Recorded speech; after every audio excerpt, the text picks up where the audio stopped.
तो यहाँ पर पंचदशी में 15 अध्याय है क्या? 15 अध्याय को 3 भागों में बांटा है। पहला एक पंचक है, दूसरा पंचक है, तीसरा पंचक है। तो 3-3 पंचक में बांटा है। एक में आनंद पंचक है, एक में हाँ दीपाक्य पंचक है, एक में ज्ञान पंचक है। तो 3 भागों में ऐसे बांटा है। हाँ दीपाक्य पंचक, दीप 5 अध्याय, 6ठे 7वें 8वां 9वां 10वां, तो दीप आएगा उसमें। और जो 10 11वां 12 13 14 15वां आनंद आएगा उसमें। और पहले से लेकर के ज्ञान आएगा, ठीक है ना? हाँ विवेक प्रकरण, विवेक ज्ञान प्रकरण। तो 5-5 में बांटा है। ज्ञान दीप, फिर आनंद प्रकरण। तो यहाँ पर कहते हैं वेदांत विज्ञान सुनिश्चितार्थ संन्यास योगा देता है शुद्ध सत्व ते ब्रह्म लोके परांत काले परामृतम परिमुच्यन्ति सर्वे। मुंडक उपनिषद की श्रुति है ना। तो वेदांत विज्ञान के द्वारा सुनिश्चित कर लिया अर्थ जिन लोगों ने वेदांत विज्ञान के द्वारा आत्मा के विषय में निश्चय कर लिया, जिन लोगों ने, जिन अधिकारियों ने, सन्यासियों ने, ऐसे सन्यास योग से ऐसे सन्यासी शुद्ध अंतःकरण वाले ब्रह्मलोक में प्राप्त होकर के कामना से युक्त होकर के, है ना, ब्रह्मलोक में प्राप्त हो जाते हैं। उनको यहाँ पर ज्ञान नहीं हो पाया था, तो आत्मविचार के चिंतन से क्या हो गया, उनको ज्ञान ना हो पाया। इसके प्रभाव से, चिंतन के विचार के प्रभाव से, क्योंकि उनको बीच में कामना आ गई थी ब्रह्मलोक प्राप्त करने की, तो वहां पर जाकर के वो ब्रह्मा जी के साथ मुक्त हो जाते हैं। वहां जाति ज्ञान हो जाता है, आपको साक्षात्कार हो जाता है, और ब्रह्मा जी के साथ, हिरण्यगर्भ के साथ विधेय केवल की प्राप्ति होती है। जीवन मुक्त तो जाति हो जाते हैं। जैसे ब्रह्मा जी की सभा में अथवा हिरण्यगर्भ की सभा में गए, तो वहां पर जाते ही उनके सामने जाती, वहां पर सत्संग चलता रहता है। तो सत्संग जैसे सत्संग सभा में पहुंचे, उसी समय उनको ज्ञान हो जाता है। छाया तपोर ब्रह्मलोक है, छाया और आतप के संभव, वहां पर पृथक आत्मा और अनात्मा का पृथक भेद होता है। ब्रह्मलोक में इतनी सुविधा है कि आत्मा अलग दिखती है, अनात्मा अलग दिखती है। किनके लिए? जिन्होंने वेदांत का विज्ञान किया है, अर्थात जिन्होंने वेदांत उपनिषद शास्त्र का श्रवण किया है, विचार किया, उन्हीं को दिखेगी। किंतु जिन्होंने भोग के लिए ब्रह्मलोक की प्राप्त करने की इच्छा करी, उनको ऐसा नहीं देखेगा। जैसे राजा लोग हैं, वो भोग के लिए ही ब्रह्मलोक की इच्छा करते हैं, है ना? उनको नहीं इच्छा रहती कि मैं अरे ज्ञान के लिए, मोक्ष के लिए यज्ञ करूं, मतलब भोग भोगूंगा। जैसे यहाँ पर भोग भोगता हूँ, वहाँ उसी प्रकार स्वर्ग ब्रह्मलोक आदि में भी भोग, उसके लिए कर्म करते हैं। अधिकतर प्राणी ही भोग के लिए ही कर्म करते हैं।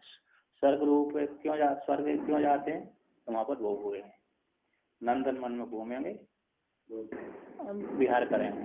जैसे यहाँ पर बिहार क्षेत्र है, ऐसे वहाँ भी बिहार क्षेत्र है, किंतु ये दिखते नहीं है, एक दूसरे से दिखते नहीं है, घूमते रहते हैं सारे बहुत से।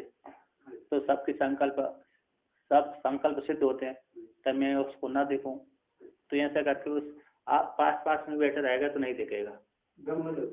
नहीं, हाँ स्वर्ग आदि ब्रह्मलोक में देख संकल्प है, मेरा संकल्प योगी का संकल्प है तो देखेगा। ये मेरे को देखा तो देख लेगा, यदि वो कहे मेरे को नहीं देखे तो नहीं दिखेगा। तो सबके स्वतंत्र संकल्प होते हैं, तो अपने आप घूमते रहते हैं। और दूसरे नहीं तो देखें, हम एक कर्म कर रहे हैं यहाँ पर, है तो एक कर्म कर दूसरा व्यक्ति देख लेगा, है क्या? हाँ मतलब तो वहाँ पर उनका संकल्प रहता है।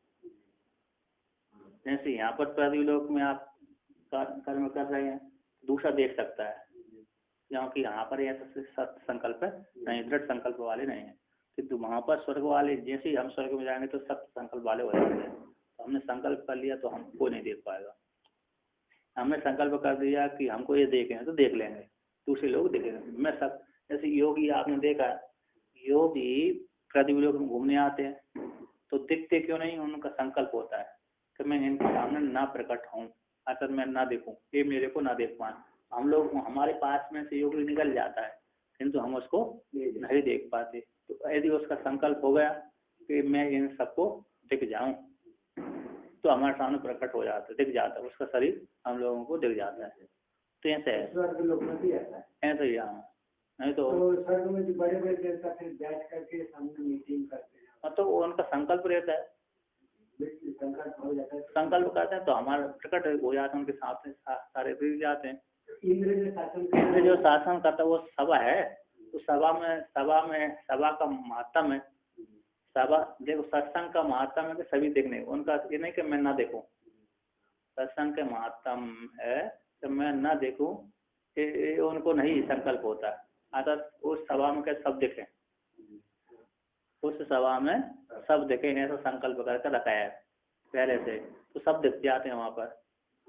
किंतु कभी कभी जो आपने सरस्वती लीला उपाख्यान पढ़ा है, वहाँ पर सुना है, सरस्वती लीला उपाख्यान में उसने संकल्प किया तो नहीं देखा, वो लीला ने अपने पुत्रों के सामने संकल्प नहीं किया तो पुत्र वाले नहीं देख पाते थे। उनके पुत्र, उस लीला के जो पुत्र है, उनको क्या समझते थे, कोई देवी समझते थे, जबकि वो माँ थी उनकी, उसकी माँ थी।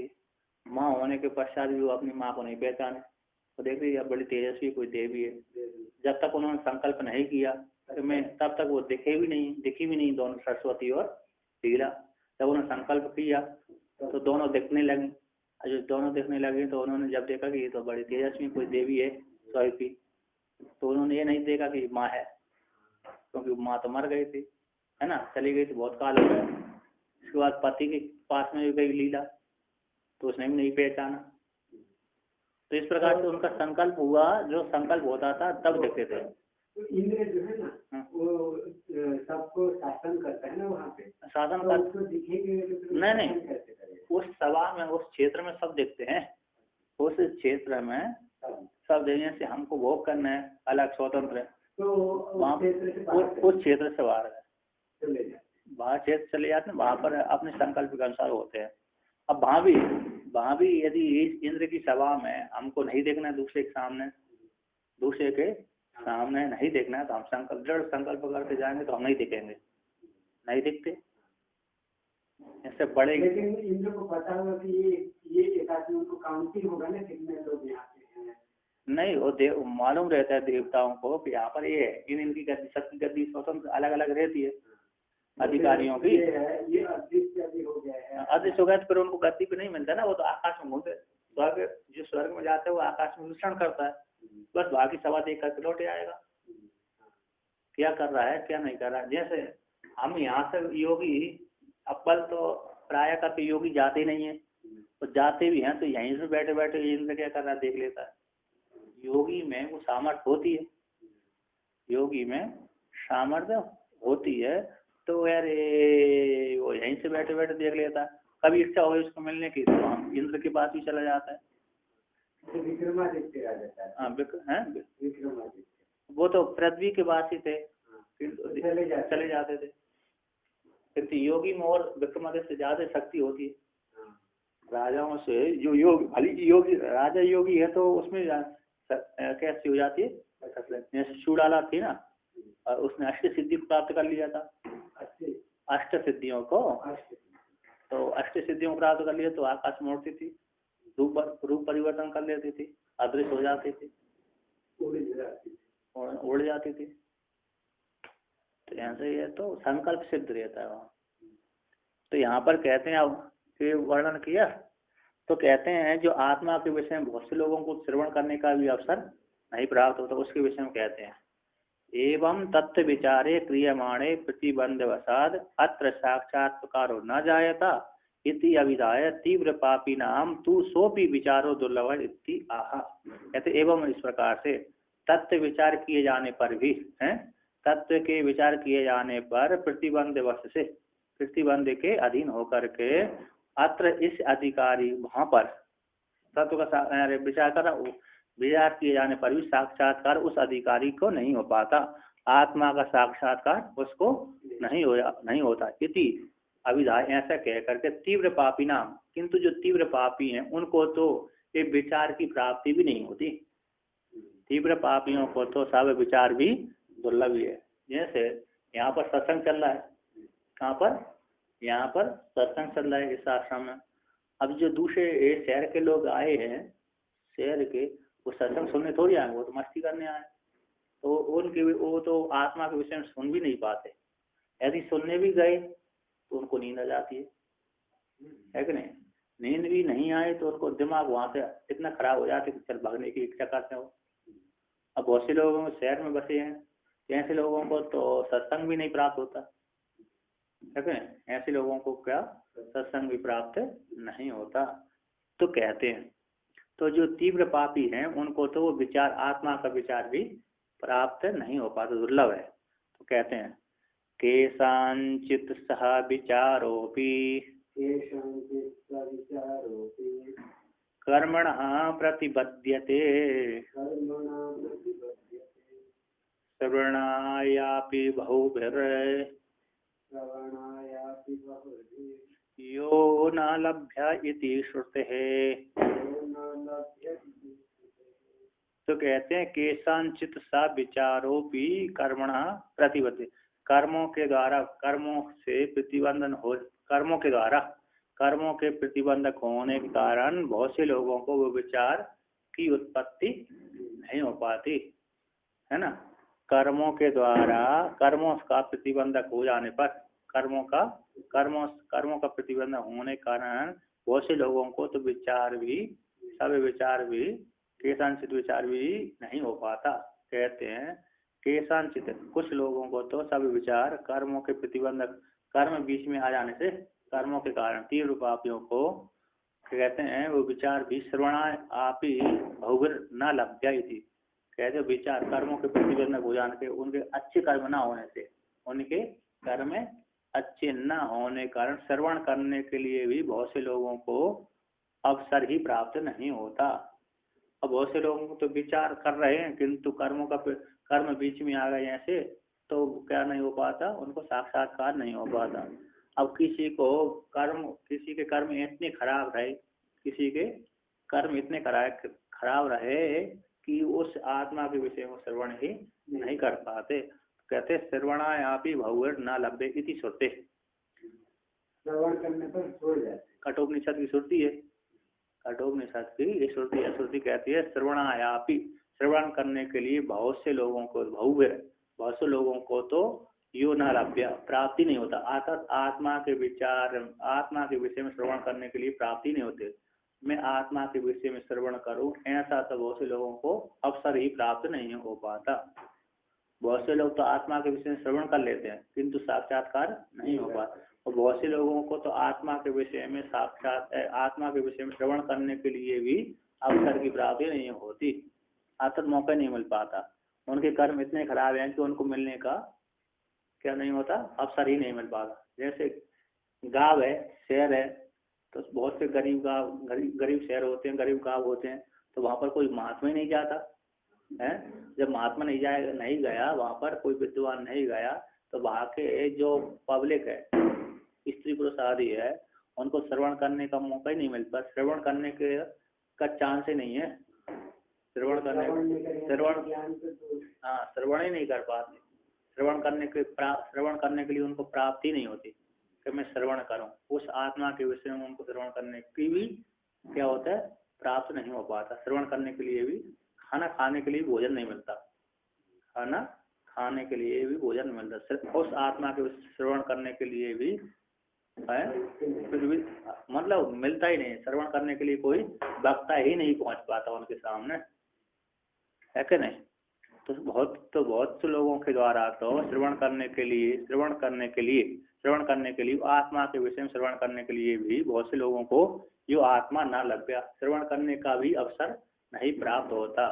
अब उनको श्रवण करने का भी अवसर नहीं होता तो फिर विचार की तो बात ही क्या कहना। आत्मा के विषय में श्रवण करने का ही अवसर नहीं मिलता तो उनके विषय में विचार करेंगे, आत्मा के विषय में विचार करेंगे, उसके विषय में तो कहना ही क्या। कहता हूँ केषांचित् बहुत से लोगों को तो सब विचार ही नहीं उत्पन्न हो जाता। अतः विचार के विषय में विचार का श्रवण करने के लिए अवसर नहीं प्राप्त होता। आत्मा के विषय में श्रवण करने का अवसर भी नहीं मिल पाता। क्यों? कर्मों का प्रतिबंधक हो जाने से। उनके कर्म ही इतने खराब हैं, उनके कर्म इतने खराब होने के कारण वहां पर कोई जाते ही नहीं है। दुष्ट है वहाँ के लोग, है ना। सारे व्यक्तियों से सारे गांव के दुष्ट ही दुष्ट है, तो दुष्ट ही दुष्ट है, तो वहां से लोगों को सुना कि यहाँ के व्यक्ति बहुत खराब होते हैं, तो कौन सज्जन जाएगा वहां पर? दुष्टों के बीच में सत्संग नहीं मिलेगा, दुष्टों के बीच में कभी कोई सज्जन नहीं जाता। और संग भी किसके साथ होता है? हर व्यक्ति के अपने अपने स्वभाव वालों के साथ ही संग होता है। दुष्टों का दुष्टों के साथ ही संग होता है, दुष्टों के साथ, और संत जनों का संत जनों के साथ ही सत्संग संग होता है। शराबियों के साथ एक जगह तो आया था। हाँ। कि कलियुग में जो है ना साधु वेशधारी शराबियों के साथ रहेंगे और शराब पीएंगे और वैसा आचरण करने लगे। हाँ, तो वो तो अभी नहीं है, बाद में मतलब उनके सारे राग उसी घर छोड़ने से पहले ही उन्होंने क्या कितनी आदत पाड़ ली थी। बाद में देखा संपत्ति नष्ट हो गई, बाबू बन जाओ, है ना। अभी भी कई सारे लोग पीते, जिन्होंने घर का शौक है, जिन्होंने घर से आदत पाड़ कर रखी है, तो फिर यही एक महात्मा बना था। महात्मा घर को नौकरी करता था, नौकरी महाराष्ट्र का था, नौकरी करता था, नौकरी करने के पश्चात साधु बन गया, घर छोड़ दिया, विवाह आदि नहीं किया होगा, तो साधु बनने से पहले शराब पीता था, है ना। शराब पीता तो बाबा बन गया किसी कारण विशेष। अब यहाँ आश्रम में आकर के शराब पीता था किसी आश्रम में, लेकिन अब किसी पकड़ाता नहीं था, वो छुप के पीता था, जाता था किसी को दे देता था पैसा। अब तो स्वयं ही जाता था, स्वयं तो नहीं जाता, स्वयं जाकर लाल कपड़े में था, पहचान जाए किसी लड़के को बुला कर दे देता था पैसा। तो बहुत दिनों तक उसने तो दूसरे शहर में जाकर के मतलब सनावाला से जाकर के पी लेता था, तो पी लेता था बहुत काल तक नहीं पकड़ा पाया। एक दिन उसने कुछ वस्तु बेच दी, एक दिन कोई वस्तु उसने बेच दी आश्रम की, तो दूसरे महात्मा ने उस वस्तु को पकड़ लिया, मतलब कोई चीज, फल माला आदि, कोई सब्जी आदि, कोई ऐसी वस्तु बेच दी थी, तो दूसरे महात्मा ने पकड़ लिया उसको। मतलब जिस व्यक्ति ले जा रहा है उसको पकड़ लिया। उसने कहा तुम कहाँ से लाए? ये तो हमारे आश्रम की है। कहा तुम्हारे बाबा जी ने दी है। क्यों दी है? इसके लिए दी थी, इसके लिए दी थी, बस तो शराब आती पैसा लेने के लिए, क्योंकि पहले पैसा कम आते थे, बाबा कम देते थे, तो कम पैसा नहीं है, शराब कहाँ से पिएंगे, तो उसको वस्तु को बेच दिया, उसको दे दिया, उस पैसा ले लिया, तो बाद शराब पीता था। तो फिर आश्रम में पता पड़ा, तो उसने कहा, बाबा जी ने कहा ऐसा कार्य मत करो, तो फिर छोड़ दिया, भगाया नहीं, फिर उसका समझाया तो मान गया, शराब पीना तो बंद कर दिया, भांग खाता था, भांग खाता था। फिर शराब पीना तो बहुत ज्यादा बुरी है। हाँ, बड़े महाराज जी थे, उन्हीं का तो शिष्य था, अभी है मैं सभी सुना। तो कहते हैं यहाँ पर केशांचित बहुत से लोगों को तो ऐसा विचार भी कर्मों के प्रतिबंधक हो जाने से श्रवण करने का अवसर भी प्राप्त नहीं होता। तो श्रवण आया तो श्रुति देते हैं, या परमात्मा बहुवी पुरुष ही श्रवणायापि श्रोतुम न लभ्य दुर्लभते। यह जो परमात्मा है जो परमात्मा है वह बहुत से पुरुषों के द्वारा श्रवण करने के लिए भी न लभ्यो प्राप्त नहीं होता, श्रवण करने के लिए भी प्राप्त नहीं होता। आता तो आत्मा के विषय में श्रवण करे, इतना भी अवसर उनको मौका नहीं मिल पाता, इसलिए वे विचार कैसा दुर्लभ है।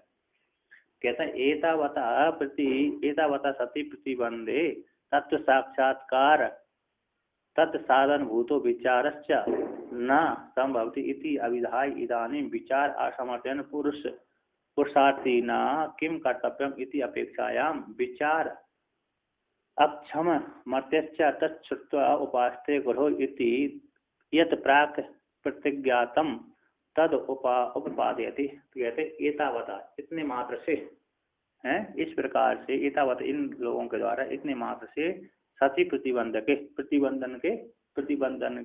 के होने पर, इतने पर भी विचार की उत्पत्ति न होने से, अवसर की प्राप्ति न होने से, प्रतिबंधक के होने कारण तत्व साक्ष्य और कामना बीच में आ जाने से बहुत से कर्म खराब हो गए। उनके लिए तो विचार का भी अवसर सुनने को भी नहीं मिला, बहुत से लोगों को विचार का अवसर, बहुत से लोगों को सुनने का अवसर भी मिल रहा है, किंतु कर्म में प्रतिबंध कैसे थे वो तत्व ही नहीं हो पाया, साक्षात्कार नहीं हो पाया। बहुत से लोगों ने तो ऐसे श्रवण किया, तत्व विचार भी किया, विचार हो जाने के, विचार किए जाने के पश्चात भी उनको तत्व साक्षात्कार नहीं हो पाया, बीच में कामना आ गई। तो कहते हैं तत्व साक्षात्कार नहीं हो पाता ऐसे प्रतिबंधक होने के कारण, और साधनभूत विचार भी बहुत से लोगों को नहीं संभव होता। साधनभूत जो विचार है, तत्व कहते हैं तत्व का साक्षात्कार, तत्व को साक्षात्कार करने के लिए साधनभूत विचार था, वो विचार नहीं हो पाता। जब विचार नहीं हुआ तो तत्व का साक्षात्कार नहीं होगा। तो इति अभिधाय, ऐसा कहकर के इदानीं वर्तमान काल में विचार में जो समर्थ नहीं है, विचार में जो समर्थ नहीं है, असमर्थ पुरुषों के द्वारा, पुरुषार्थियों के द्वारा क्या करना चाहिए। इति अपेक्षा हो जाने पर कहते हैं विचार में जो समर्थ नहीं है, विचार क्षमा मर्त्या, विचार में जो सक्षम नहीं है, ऐसे मर्त लोग तत्छुत्वा उपासते गुरु, उस आत्मा के गुरु और आचार्य से श्रवण करके गुरु की सेवा कर, गुरु की शरण में जा करके, गुरु की शरण में जा करके, उस शरण में जा करके उस आत्मा के विषय में श्रवण करे। श्रवण करने के पश्चात क्या करे, फिर उपासना करे। कहते हैं ये प्राक प्रतिज्ञा, जो पहले श्लोक में प्रतिज्ञा कर दी है उसको पालन करके कहते हैं। तो कहते हैं यहाँ पर अत्यंत बुद्धिमान ध्यान देवा, अत्यंत बुद्धिमान ध्यात्वा, कहते हैं अत्यंत बुद्धिमान ध्यात्वा, अत्यंत बुद्धिमान ध्यात्वा, सामग्र्य प्राप्त संभवात, सामग्र्यावाप्य संभवात्, यो विचारम न लभते, यो विचारं न लभते, ब्रह्मोपासीत सोनिशम। ब्रह्मोपासीत सोनिशम्। कहते हैं अत्यंत बुद्धिमान होने से, अत्यंत बुद्धिमानता होने, अत्यंत बुद्धिहीन है, अत्यंत बोलते उत्तमा सहजावस्था, मध्यमा ध्यान धारणा, कनिष्ठ शास्त्र चिंता चा, तीर्थ यात्रा धमा धमा। सहजावस्था में रहना उत्तम कहलाता है। जिसको सहजावस्था में नहीं रह सकता, अर्थात ब्रह्म स्वरूप का मैं ब्रह्म ही हूँ, ब्रह्म ही हूँ, सहजावस्था। जो देखता है वो ब्रह्म ही देखता है, ब्रह्म से तर कुछ नहीं देखता है। जगत भी दिख रहा है तो ब्रह्म रूप से ही दिख रहा है। जो भी वृत्ति बन रही है ब्रह्म को छू करके ही उठ रही है, जो भी हमारी वृत्ति बन रही है ब्रह्म को छू करके उठ रही है। जैसे बहुत से लोगों को क्या होता है, राग होते ही नहीं है, बहुत से लोगों को राग होते ही नहीं, बहुत से लोगों को क्रोध आते ही नहीं है, देखा नहीं देख, बहुत से लोगों को क्रोध आते नहीं, बहुत से लोगों को राग होते नहीं। बहुत से लोग झगड़ा कर लेंगे, झगड़ा भी हो गया दूसरे लोगों से, फिर भी उनके प्रति राग द्वेष नहीं बनता, वो सहजावस्था में रहते हैं, मतलब उनको सहज प्रवृत्ति हो गई। तो जो उत्तमा सहजावस्था, जो अपने स्वरूप में अवस्थित रहते हैं, सहज अवस्था स्वभाव से रहते हैं। अतः ब्रह्म से इतर कोई दूसरे को जो भी देखते हैं, खाते हैं पीते वो ब्रह्म ही खा रहा है, पी रहा है वही ब्रह्म ही पी रहा है, जो भी देख रहा है वो ब्रह्म ही देख रहा है, और जो दिख रहा है, जो खा रहा है वो पी रहा है, सब कुछ ब्रह्म ही है। ऐसा जिसका दृढ़ निश्चय बैठ गया उसको सहजावस्था होगा। कहते हैं इसके पश्चात उत्तमा सहजावस्था, मध्यमा ध्यान धारणा। मध्यम क्या है, उससे नीचे वाला मध्यम कह रहा ध्यान धारणा, ध्यान लगाते धारणा बनाते हैं, मैं ब्रह्म हूँ, मैं जिस स्वरूप में ज्ञान स्वरूप में चिंतन करता है, धारणा बनाता, उपनिषद पढ़ता है और उसके उसी आत्मा के विषय में चिंतन करते बनाते, ध्यान अपने धारणा बनाते रहता है, मैं ब्रह्म हूँ, मैं ब्रह्म हूँ, मैं ब्रह्म हूँ, मैं असंग हूँ, ये ध्यान धारणा स्वरूप। ये उत्तम सहज मध्यम ध्यान धारणा। कनिष्ठा शास्त्र चिंतन, उससे नीचे आ गए शास्त्र चिंतन, जैसे हम लोग कर रहे हैं, ये कनिष्ठ में आ गए हम लोग। हम किस में आए, कनिष्ठ अधिकारी, क्योंकि हमारी अभी उसी प्रकार की योग्यता है कि नहीं, शास्त्र चिंतन कर रहे हैं ध्यान धारणा भी नहीं हो रही तो मध्यम भी नहीं हुआ है तो कनिष्ठ, तो जो शास्त्र का चिंतन कर कनिष्ठ में आता है। अब कहते हैं जो शास्त्र का भी आलम्बन नहीं ले सकते, जो शास्त्र के पढ़ने का भी अधिकार नहीं, वो तीर्थ यात्रा कर रहे हैं, तो तीर्थ यात्रा तो अधम से अधम है। जो चिंतन शास्त्र का चिंतन नहीं कर पाती, इतनी योग्यता नहीं है, वो तीर्थ यात्रा करता, तीर्थ यात्रा तो कहते अधम से भी अधम है, सबसे निकृष्ट है। सबसे उत्कृष्ट सहजावस्था, मध्यम है ध्यान धारणा, कनिष्ठ है शास्त्रचिंता और तृतीय तो अदम से गदम है। सबसे निकृष्ट साधन है। यहाँ ओंकारेश्वर में सहजावस्था में कौन? सहजावस्था में कौन? आप देखो ना। और परीक्षण कर, आप परीक्षण करते रहो, परीक्षण करते रहो तो कौन है, कौन सहजावस्था में रह रहा है, कौन मध्यम अवस्था में, कौन। जिसके साथ झगड़ा कर लो उसी को देखकर उसका मन बेकार होगा तो समझ ये नहीं है। जिसके यहाँ थोड़ा झगड़ा कर दो, उठ पटांग बोल दो, उससे अपमान कर दो, यदि उसमें उसकी विकृति नहीं हुए तो मतलब ये ठीक है, अधिकारी है अभी, है क्या? ऐसे कितने लोगों को परीक्षा करेंगे, अपना टाइम बर्बाद। हाँ, तो इसलिए उसको दूसरे को देखना ही नहीं। इसका अंतर्ग्रहण तो ठीक हो ना, हमारा झगड़ा हो करके इसलिए दूसरे का दोस्तों को देखना ही नहीं है। दूसरों को दोष नहीं देखना, अपने दोस्तों को देखना है तो वो व्यक्ति अच्छा कहलाता है ना। अब फिर उनसे ऐसे थोड़ा झगड़ा करेंगे तो अपने अंदर अपना भी खराब हो जाएगा, बनेगी। जो व्यक्ति बार बार करता रहेगा ना तो उसमें वो गुण आ जाता है। जो हमेशा परीक्षण करने का लगा रहता है ना, वो परीक्षण ही करता रहता है, परीक्षा के अलावा दूसरा कुछ कर ही नहीं पाता। तो ऐसा है। तो कहते हैं यहाँ पर अत्यंत बुद्धिमान ज्ञात्वा, अत्यंत बुद्धिमान होने से, अथवा सामग्री असंभवात, अथवा जो वेदांत श्रवण करने की सामग्री थी, कौन आचार्य नहीं मिल पाया, अथवा शास्त्री नहीं मिल पाया। आचार्य है तो शास्त्र नहीं मिल पाया, है ना। तो शास्त्री नहीं मिल पाया, सुना तो किस पढ़े तो किसको पढ़े, पुराण ही नहीं मिल पाया, कोई उपनिषद भी नहीं मिल पाए।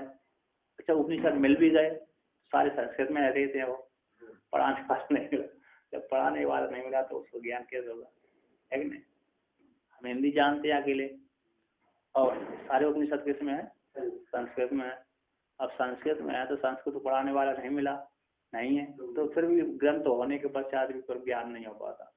तो सामग्री असंभव, सामग्री के न होने से भी ज्ञान नहीं हो पाता। अतः एक तो बुद्धिमान्यत्व है, और दूसरी सामग्री, गुरु नहीं है, आचार्य नहीं, और संस्कृत आदि का ज्ञान नहीं है ना। तो सारे उपनिषद आदि जो पुराण होते हैं वो किसमें लिखे रहते हैं, अब तो हिंदी में भी आ गए। अब तो हिंदी मूल संस्कृत में, किंतु उनका हिंदी अर्थ कर दिया, तो हिंदी अर्थ कर देने से फिर ज्ञान हो जाता है, क्योंकि हिंदी से भी ज्ञान हो जाता है ना। किंतु संस्कृत की अलग अपनी महिमा स्वतंत्र है। किंतु जब संस्कृत अनुवाद हिंदी में नहीं किया था, इससे पहले तो दूसरे से की शरण में जानी पड़ती थी, तो फिर उस समय तो संस्कृत आता है, उस समय ज्यादातर संस्कृत ही पढ़ते थे। सभी को आता भी था, बहुत से लोगों को ज्यादा पढ़ते थे। संस्कृत बोलचाल का भाषा थी, जो भाषा बोलचाल में आती वो उसको जल्दी ग्रहित कर लेता है व्यक्ति। तो यहाँ पर कहते हैं सामग्री वापी असंवाद, सामग्री होने आचार्य शास्त्र और गुरु है ना, गुरु आचार्य में आ गए। आचार्य के न मिलने से, पुस्तक आदि का शास्त्र के न मिलने से, है ना, पुस्तक मिल गई तो किन्तु पढ़ाने वाला नहीं मिला, धारण नहीं कर पाए, इसलिए वो भी ज्ञान नहीं हुआ। कहते यो विचारम न लभते, जो अधिकारी पुरुष है विचार को प्राप्त नहीं करता, सामग्री के न होने से, अत्यंत बुद्धिमान होने से, ऐसा जो अधिकारी है विचार को प्राप्त नहीं कर पाता, आत्म तत्व का साक्षात्कार नहीं कर पाता, ऐसे पुरुष को ब्रह्म उपासितम सो अनिशम, अतः ऐसे अधिकारी पुरुष को निरंतर ब्रह्म की उपासना करते रहना चाहिए। किसी देख लिया, माइक में बोल लिया, ये भगवान का नाम है, ये भगवान का नाम, इस नाम से कल्याण हो जाता है, बस उसी नाम को पकड़ करके जप करता रहे, है कि नहीं। राम ब्रह्म है, विष्णु ब्रह्म है, शिव ब्रह्म है, मैं ब्रह्म हूँ, मैं तो ब्रह्म हूँ। ये जल्दी बुद्धि नहीं बैठती सभी लोगों की, मैं ब्रह्म हूँ कहते मैं जीव हूँ। किंतु राम राम राम तो रट सकता है, शिव शिव तो रट सकता है, कृष्ण कृष्ण तो रट सकता है। तो उसी मंत्र को पकड़ करके जाप करता रहे। तो कहते हैं 1 घंटा 2 घंटा नहीं, निश्चम निरंतर जप तक है। तो निरंतर जाप करता है, हाँ, निरंतर जाप करने वाले को साक्षात्कार जल्दी हो जाता है। जैसे अरे कोई व्यक्ति एक अनुष्ठान कर दे, छोटे मंत्र का, साल भर कर दे, छोटे मंत्र का करे, तो छोटे मंत्र का जाप करने से वो मंत्र का इतना अभ्यास बैठ जाएगा, उसको अभ्यास हो जाएगा उस मंत्र का, तो बिना बोले भी, बिना जाप किए भी वो मंत्र चलता रहेगा। खाते भी वो उस मंत्र का जाप होगा, सोते भी उस मंत्र का जाप होगा, स्वप्न में भी ऐसा भान होगा कि मैं मंत्र का जाप कर रहा हूँ। यदि लगातार उसने कर लिया, ये पुरुषरण कर ले, छोटे मंत्र का करे। बड़े में तो कभी कभी वो जो लंबी जैसे गायत्री है, ऐसे गायत्री का पुरुषरण करने में तो कभी कभी भूल जाता हूँ, बीच के अक्षर ही गोल हो जाते हैं। गायत्री के बीच के अक्षर कभी कभी गोल हो जाते हैं, मनोवृत्ति उधर दूसरी जगह चली गई तो बीच के अक्षर ही खा जाते, गोल हो जाते हैं, भूल जाते हैं। इसलिए बड़ा मंत्र अच्छा नहीं होता मेरे हिसाब से। बड़ा मंत्र अपने को तो पता नहीं, मैं नहीं किया। हाँ वो कर रहा है, तो छोटा मंत्र मेरे को अच्छा लगता है। उन्होंने दो चार मंत्र, 2-4 अक्षर और जोड़ दिया। हाँ 24 तो वैसे ही दिमाग खराब करने वाला तो वैसे ही है। 2000 इसने किया है ना, 6 घंटा बोल रहे, 6-7 घंटा सुबह से लेकर के 2 बजे रोटी खाता था। हाँ सुबह से 40 जब करता था, 1 बजे 2 बजे तक जाप करता था। 2 बजे के बाद 2 बजे 12-1 बजे तक करता जाप सुबह से उठ कर, तो फिर इसके बाद भोजन करता था। 3 साल तो लगता ही, 3 साल आता 2 साल तो कहते हैं यहाँ पर। तो उस आत्मा के विषय में श्रवण करके क्या करे, गुरु और आचार्य श्रवण करके, गुरु और शास्त्र श्रवण करके उसका श्रवण करके क्या करे, उपासना करे। कब करे, निरंतर करता रहे, है कि नहीं। तो ऐसा व्यक्ति क्या हो जाएगा, फिर क्या प्राप्त कर लेगा, है ना। तो कहते हैं यहाँ पर अत्यंत, कहते हैं अत्यंत, है ना, अत्यंत थे सामग्री असंभवो नाम, सामग्री असंभव नाम कहते हैं तद उपदेश तोर गौरव अध्यात्म शास्त्रास्य, अध्यात्म शास्त्रस्य देश कालादिर व असंभव तस्माद इत्यर्थ। सामग्री असंभव नाम तद, उस सामग्री को उपदेश करने वाला, अर्थात उस आत्मज्ञान का उपदेश करने वाला उपदेष्टा गुरु, उस गुरु का और अध्यात्म शास्त्र का, जिस जो गुरु उसको, जो अध्यात्म शास्त्र वेदांत उपनिषद आदि है, अध्यात्म शास्त्र क्या है, वेदांत उपनिषद आदि है, आत्मा को विषय करने वाला जो अध्यात्म शास्त्र है। तो उस अध्यात्म शास्त्र का उपदेष्टा जो गुरु और देश काल आदि का गुरु भी है, शास्त्री भी है, किंतु घर में इतना कार्य है कि वो सुन ही नहीं पाता है। घर वाला घर में इतना कार्य है, बाहर इतना आ गया कि वो वेदांत के विषय में श्रवण ही नहीं करा। बच्चा अलग बोला कि मेरे को ये चाहिए, बच्ची अलग बोले, पत्नी अलग बोले, दूसरे भाई और बहन आदि, माता पिता अलग बोला कि ये करो ये करो ये करो, तो उसी में परेशान होकर के क्या हो जाता है, मुश्किल होता है, विचार ही नहीं कर पाता। तो गुरु और अध्यात्म शास्त्र होने पर भी इतना उसके ऊपर भार होने से वो श्रवण नहीं कर पाता। देश है, काल है कि नहीं, और गुरु शास्त्र तो है किंतु गुरु नहीं है, और गुरु है तो शास्त्र नहीं है। तो बहुत सी श्रेयस कामो बहु विज्ञान है, श्रेय कामना में कैसे बहुत से विघ्न आते हैं, होते हैं, पढ़ते हैं, आते रहते हैं। इसलिए कहते हैं अध्यात्म तो देश है, काल आदि का भी श्रेयांशी बाबू, हाँ श्रेयांशी बाबू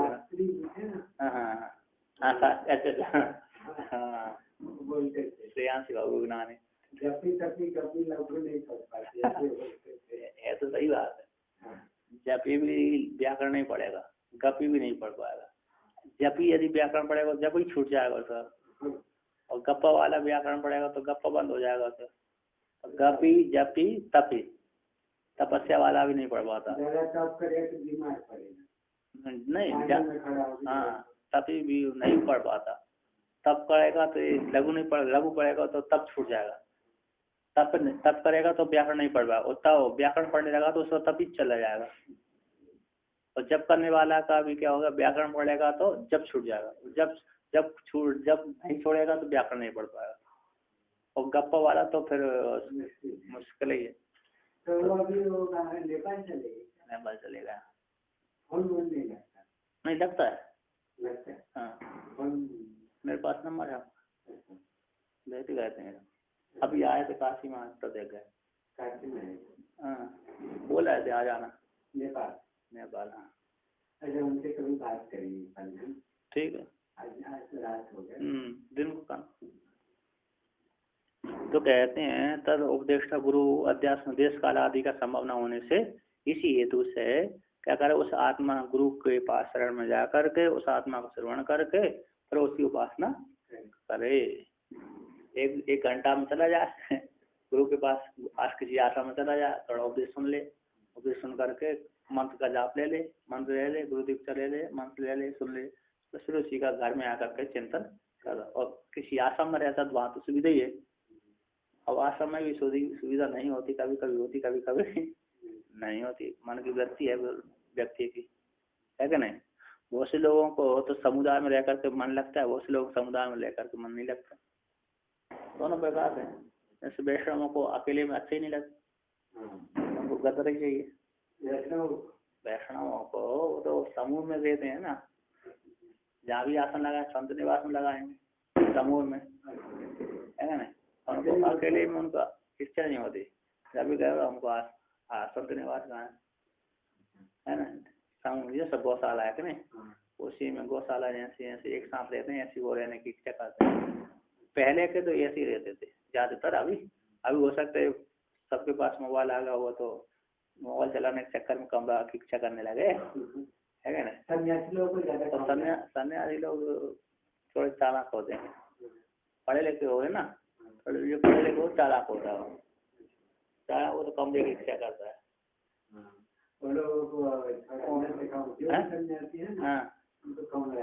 कमरा चाहिए, उनकी प्रवृत्ति ऐसी बनी, सन्यासी कमरा की इच्छा ही करते हैं। हो सकता है उनकी प्रवृत्ति और स्वभाव बन जाता है, क्योंकि अकेले से पहले से जहाँ पर दीक्षा आदि ली वो वहाँ भी कमरा मिलता था, जहाँ पर दीक्षा ली वहाँ भी कमरा मिलता था, जहाँ भी जाते हैं वहाँ भी कमरा मिल जाता है, तो फिर कमरे की इच्छा करते हैं दूसरे आश्रम जाकर। तो आज प्राय कर स्वभाव सन्यासियों को रहता है कमरे में रहने का। मेरा भी है क्या ना। मैं संत निवास में इच्छा नहीं लगती ऐसी कि उनके साथ समुदाय में रहूँ।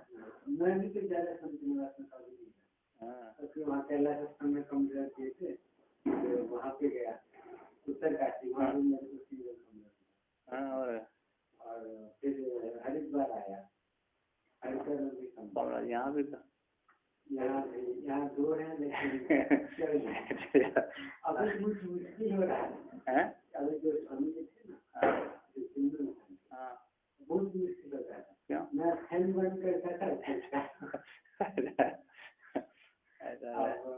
मैं सोता था वो लाइट चालू करते थे। हाँ तो इसलिए ऐसे ही है समुदाय।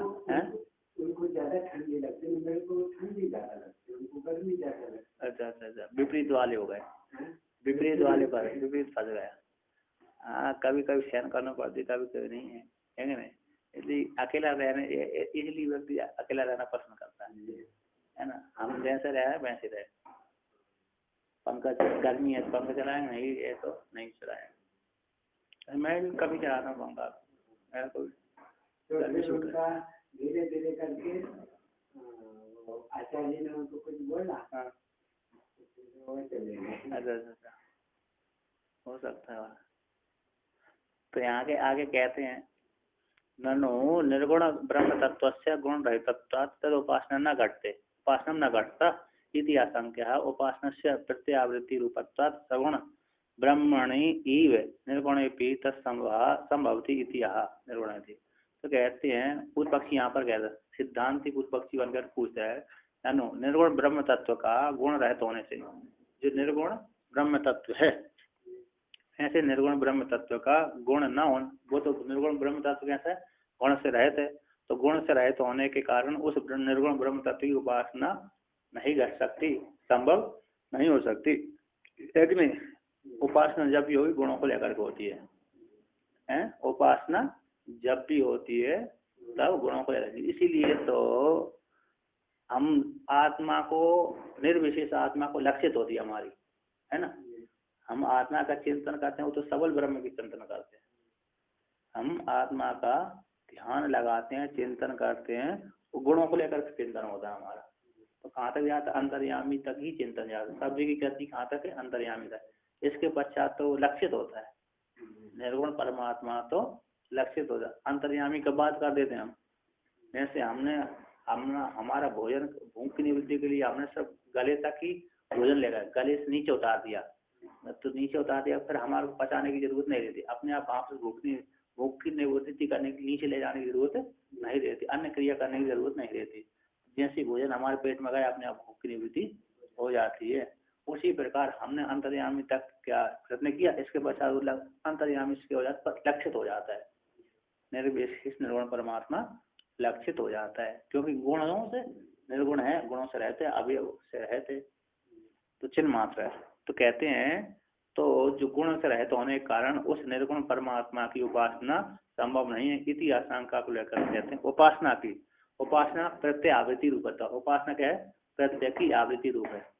धारा मैं ब्रह्म हूँ, मैं ब्रह्म हूँ, मैं ब्रह्म, ये चिंतन करते रहे, कृष्ण कृष्ण कृष्ण कृष्ण कृष्ण। एक चिंतन करना की एक तरह से मध्यम कोटि। हाँ, मध्यम तो उत्तम सहज वास्ता मध्यम ध्यान धारणा हो गया। तो ये मध्यम मैं ब्रह्म होगा तो मैं ईश्वर हूँ, हे ईश्वर ईश्वर ईश्वर, शिव शिव शिव शिव शिव शिव, है ना, कृष्ण कृष्ण कृष्ण।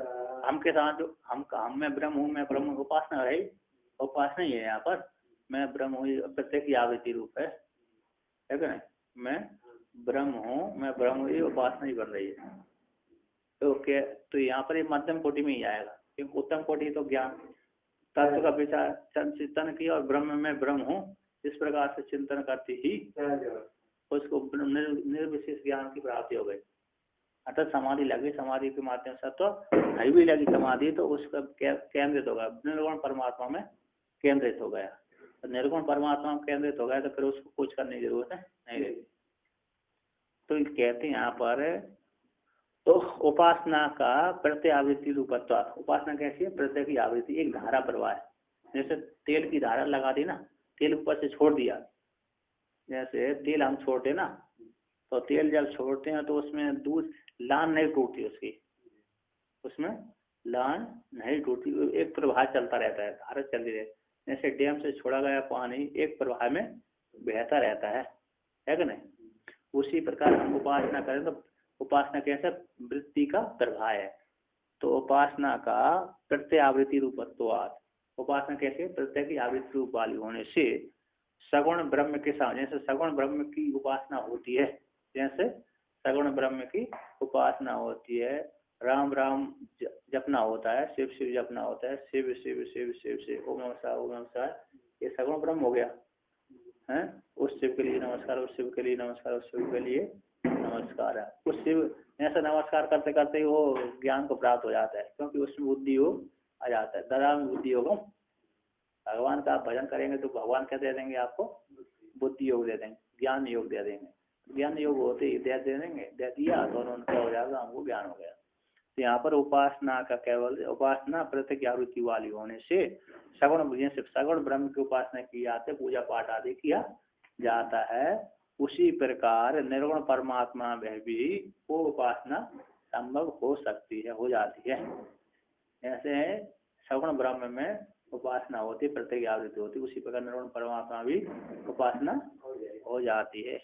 तो कहते हैं निर्गुण ब्रह्म तत्वस्य न यह पास्तेर संभवात सगुण ब्रह्मणि मात्र प्रत्यावृत्ति संभवात। जो है ना, हाँ, पहले वाले पंक्ति में जो संभवात ऐसे लिखा है, उकार किसने जोड़ा है? हाँ, वो मैंने भी नहीं दिया, उपास्ते ही है, ही उपास्ते, ही उपास्ते, तो ही उपास्ते। हाँ, उपासना ना, उपास्ते, अब उपास्ते ही उकार जोड़ जाए, उपास्ते बोलने से उपास्ते। हाँ, मैंने ध्यान नहीं दिया, उकार जोड़ना चाहिए वहाँ पर। आपके में उकार जोड़ दिए, उसमें जिसने पढ़ा हुआ अच्छा था, तो मैंने पढ़ तो लिया था, ध्यान ही नहीं गया है। बोला क्या था अपन ने? या पास, अच्छा अच्छा, यू पास थे। हाँ, तो कहते हैं निर्गुण ब्रह्म तत्वस्य नहीं उपास्ते रस संभवात है। यहाँ पर रस संभव असंभवात है ना, तो दूसरी जगह दूसरी पुस्तक में असंभव रूप भी है। कैसा है? असंभव प्रथमांत भी है। यहाँ पर पंचम्यांत दिया है असंभवात, दूसरी पुस्तक में असंभव पाठांतर, दूसरी पाठांतर असंभव भी है। तो कहते हैं निर्गुण ब्रह्म तत्व का है उपासना संभव नहीं है, ऐसी बात नहीं है ना। निर्गुण ब्रह्म, जो निर्गुण ब्रह्म तत्व की उपासना नहीं होती ऐसी बात नहीं है। दो नए हो गए ना, दो नए भाग के दो तक है। अब हो सकती है हाँ असंभव। निर्गुण ब्रह्म तत्व की उपासना संभव नहीं ऐसी बात नहीं है। निर्गुण ब्रह्म तत्व की उपासना, निर्गुण ब्रह्म तत्व की उपासना का उपासना नहीं होती ऐसी बात नहीं। निर्गुण है ना, निर्गुण ब्रह्म तत्व की उपासना नहीं हो सकती है, असंभव होने से। असंभव हेतु दिया उसमें है ना, पंचम हेतु दिया। यहाँ पर प्रथमांत, दूसरी पुस्तक में प्रथमांत है। तो ऐसे ऐसे लगाएंगे ना तो नहीं होती, हेतु दे दिया ना।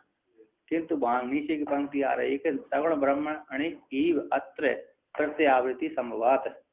सगुण ब्रह्म के समान अत्र इस निर्गुण परमात्मा में भी प्रत्येक आवृत्ति संभव होने से उपासना बन जाएगी, है ना।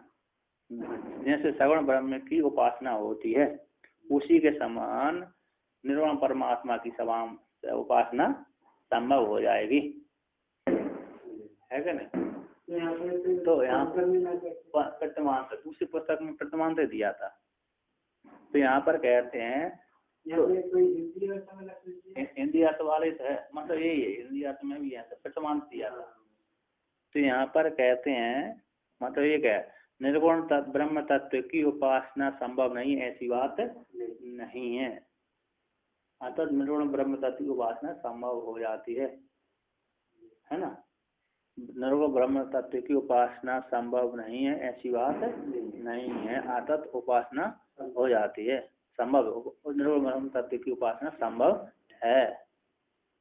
क्यों? जैसे कहते हैं यहाँ पर उपासना प्रत्यावृत्ति रूप वाली होने से, उपासना प्रत्यावृत्ति रूप वाले, प्रत्यावृत्ति संभव वाला होने से, उपासना कहते हैं प्रत्येक की आवृत्ति रूप वाली होने से। तो जैसे ब्रह्म की, जैसे श्रवण ब्रह्म की उपासना होती है, प्रत्यावृत्ति होती है, उसी के समान निर्गुण परमात्मा की भी उपासना प्रत्यावृत्ति होने का संभव हो जाती है। उपासना प्रत्यावृत्ति रूप वाली होने से सगुण ब्रह्म के समान निर्गुण ब्रह्म में भी वो संभव हो जाएगी, हो जाती है। तो यहाँ पर तो संभवती, नीचे संभवती प्रयोग किया है। निर्गुण में निर्गुण है अपि तत्संभवती, निर्गुण परमात्मा में भी उपासना संभव है। ऐसे निर्गुण ब्रह्म तत्व की उपासना का संभव नहीं है ऐसी बात नहीं है, उपासना नहीं बनती ऐसी बात नहीं है। निर्गुण ब्रह्म तत्व की उपासना नहीं होती ऐसी बात नहीं है ना। ये जिस हेतु से, जिस कारण से निर्गुण ब्रह्म तत्व की उपासना नहीं होती। अब उपासना नहीं होती ऐसी बात नहीं। दो नए उपासना होती है, दो नए वहाँ पर बहुत आवृत्ति। तो हम सत्य की आवृत्ति कर सकते हैं कि वो परमात्मा सर्वव्यापी मैं हूँ। हाँ मैं हूँ इस प्रकार, मैं जड़ शरीर नहीं हूँ। हाँ मैं इंद्रिय मन बुद्धि नहीं हूँ, मैं चेतन आत्मा हूँ, मैं सर्वव्यापी सर्वज्ञ हूँ। ऐसे बार बार ये आवृत्ति चिंतन करना है हमको। मैं ब्रह्म हूँ, मैं ब्रह्म हूँ, मैं ब्रह्म हूँ, मैं शरीर नहीं हूँ, मैं जड़ नहीं हूँ, मैं चेतन स्वरूप हूँ, सुख स्वरूप हूँ, व्यापक स्वरूप। हाँ प्रत्यय, यहाँ पर वो उपासना है प्रत्यय आवृत्ति। इसी प्रत्यय की आवृत्ति, ज्ञान प्रत्यय नहीं, ज्ञान प्रत्यय का अर्थ होता है ज्ञान। उस ज्ञान की आवृत्ति करने हैं हमको। तो जब तक हमको आत्म साक्षात्कार नहीं हुआ तब तक वो उपासना ही होती है। जब तक हमको आत्म साक्षात्कार नहीं हो पाया तब तक वो उपासना कोटि में ही आती है। निर्गुण परमात्मा की प्रत्येक की आवृत्ति है, जितनी ज्यादा वो आवृत्ति होगी, अहंकार कम होगा, फिर वो जल्दी ज्ञान हो जाएगा। उत्तम अधिकारी उसने उपासना कर ली तो जलेबी वाले और उसके नाम जैसे उत्तम अधिकारी है, उसने पूर्वजन्म बहुत उपासना करी, छुपा सकता, इस जन्म उसको ज्ञान ही तुरंत ही वेदांत श्रवण करते ज्ञान हो जाता है। जैसे दसमस्तमसी तुरंत ही ज्ञान हो गया, उसको शब्द श्रवण करते ही ज्ञान हो गया। उत्तम अधिकारी था। ऐसा उत्तम अधिकारी यहाँ पर कोई नहीं होता, जितनी शैली यहाँ पर प्रयत्न करना पड़ती है। वहाँ तो उदाहरण दिया, जैसे 10 व्यक्ति को उसने कहा तुम भी 10 में हो, इतना ही उसको बोलने से उसको ज्ञान हो गया, हाँ मैं 10 की हूँ। आराम की सुख की अनुभूति उसको हो गई, प्रसन्न हो गए। सारे 10 व्यक्ति कैसे हो गए? प्रसन्न हो गए। नहीं तो सारे 10 व्यक्ति दुखी थे। अब वहाँ तो लौकिक दृष्टांत है, अब दृष्टांत में तो कुछ प्रयत्न करना पड़ती है। ये जो है ना, ये माता जी जो रहती है ना, नेपाली माँ, हाँ, वो तो बहुत अपने आप को क्या बोल करके कर सब पाई है, उसका क्या स्थिति है? तो उनके पास में बैठने जाके तो मालूम पड़ेगा। नहीं, एक बार भी नहीं, कभी जाना चाहिए, उसमें अच्छी तो माता है। नहीं, मैं वो कई दिन गया था। हाँ, माता उसमें वो घूमती रहती हो, साधना कर रही हो, तो उसमें नहीं थे तो कभी जा सकते हो, अच्छी मानते। हाँ, अच्छा बोलती है। हाँ, वो तो खराब नहीं है, बहुत साधना किया है, बोलते हैं ना बिना खाए रहते हैं, ये तो मालूम है। दीवा अरे है ना बात कहते हैं, दीवा जन्म दे दत्त पी दत्तो रातो बनाना उपन्न तो पीनत तो मोटापन है उनका, है ना, मतलब वो चेष्टा कर रही है, तो चेष्टा कर, इससे तो होते कि दिन को नहीं खाते, तो आपको खाती होगी, है क्या? वो तो बताते हैं मेरे को, मैं तो नहीं जाएंगे। उसने भी कहा बताया, दूसरे लोगों ने बताया ना उसके विषय में, दूसरे लोगों के विषय में बताया कि माता खाती नहीं है, कुछ पीती नहीं है, और केसरी मुद्रा में रहती है, केसरी मुद्रा में रहती है। ऐसे हमने जिह्वा है ना, जिह्वा को नीचे जो स्तन, गले के अंदर जो स्तन है, उस स्तन में हम अपनी जिह्वा को लगाएंगे तो वहां से एक अमृत की बूंद निकलती है। क्या निकलती है? अमृत का रस निकलता है, अमृत की बूंद निकलती है। उसमें उस जिह्वा में, उस स्थान में अपनी जीभ को लगा करके हम कुछ काल तक रह सकते हैं बिना खाए पिए। किंतु जिसका अभ्यास है उसके लिए, जैसे हमारी जो जिह्वा है लंबी होना चाहिए, तो जो नीचे जो अपनी जिह्वा को अंदर ले जाते हैं ना, नाक के अंदर, नाक की श्वास आती वहां पर रोक दिया जाता है, कुंभक लगाते हैं जिन्होंने, तो जिह्वा को काट देते हैं। जिह्वा काटना मतलब जिह्वा के नीचे जो खाल है उसको ऊपर जो है ना, खाल अटकी रहती है, उस खाल को थोड़ा थोड़ा काट देते हैं, जिससे वो लंबी अंदर जाने में और लंबी हो जाती है। बाहर तो उतनी रहेगी, किंतु बाहर में लंबी करने के लिए व्यक्ति क्या करते हैं, उसको खींचते हैं, जीभ को क्या करते हैं, कपड़े साफ करते हैं, खींचते रहते हैं। जिनको जीभ लंबी करते हैं ना जो लोग, और खींचते रहते हैं, तो खींचते रहते हैं, इसलिए जब बाहर आ जाती है तो बाहर आ जाती, बहुत लंबी हो जाती, नाक को छू लेती है, इसको नहीं छुपा, नाक जिसकी जीभ नाक को छू लेती है उसकी वो क्रिया सिद्ध हो जाती है, तो बिना प्राण लिए ही वो चल सकती है, बिना श्वास लिए ही कई वर्षों तक जी सकते हैं। सब मेंढक है, कुंभक लगा तो बैठ सो जाता है, न खाता है न पीता है, कुंभक कर लेता है। जब भी जमीन के नीचे जाता है वहां पर उसको वायु लेने की, श्वास लेने की जरूरत नहीं रहती। उसने कौन है, मेंढक का स्वतः सिद्ध कुंभक रहता है, मेंढक का स्वतः सिद्ध कुंभक रहता है। अर्थात जैसी जमीन के अंदर गया तो जमीन के अंदर व्यक्ति जाएगा, श्वास नहीं लेगा तो क्या हो जाएगा, मर जाएगा। किंतु वो श्वास नहीं लेता, अपनी कुंभक सिद्ध करके बैठ जाता है, और कहीं महीना 2 महीना साल भर पड़ा ही रहता है उसके नीचे। जब बारिश आती है तब वो निकल आता है। है कि नहीं? उसके कई टुकड़े कर देने पर भी जिंदा एक एक टुकड़ा 1 मिनट बन जाता हाँ, 1 मिनट है। मरता नहीं क्या? मैं मतलब है भगवान जाने। सांप खा लेता है। सांप खा लेता तो मर ही जाता है। सांप है, बिल्ली है, अन्य अन्य जानवर है, मारने से भी मर जाता है। मारने से मर जाता। जल की बूंद उसकी वर्षा की बूंद गिरनी चाहिए, बारिश की बूंद गिरना चाहिए, तब वो जीवित होता है। बारिश की बूंद नहीं गिरी तो नहीं जीवित होता। जब सड़ गया तो यार फिर नहीं होता, जिंदा होगा, है ना? किंतु योग वासिष्ठकार ने तो ऐसे उदाहरण दिया था, है ना? आश्चर्य उदाहरण वाला दिया था। ये तो यही तो मैंने पढ़ा था, मेरे को संशय हुआ, 2-3 बार पढ़ा मैंने उसको, है कि ना?